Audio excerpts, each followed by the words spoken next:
त्या बिलावरती चर्चा करण्याचं जर ठरवलं असतं तर माझे जे खासदार आहेत ते येऊन बोलले असते, काय बोलायचे असते ते.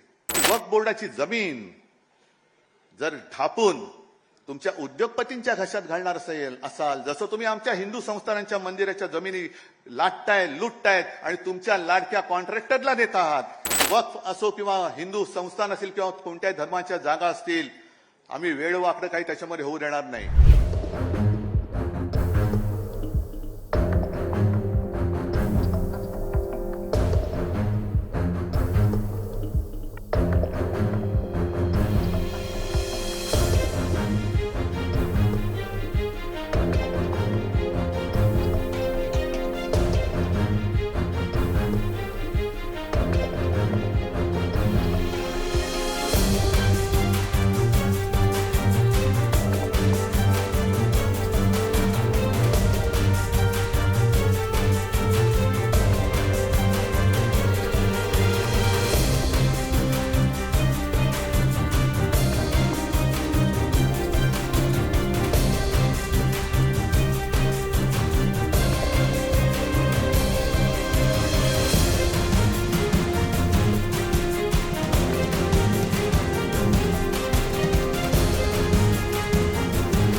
मांडण्याचं नाटक हे थेर का केलं तुम्ही? शिवसेनेचे खासदार उपस्थित नव्हते. अरे नव्हते, कारण मी स्वतः दिल्लीत होतो, माझे सगळे खासदार माझ्यासोबत होते. आणि त्या बिलावरती चर्चा करण्याचं जर ठरवलं असतं तर माझे जे खासदार आहेत ते येऊन बोलले असते, काय बोलायचे असते ते.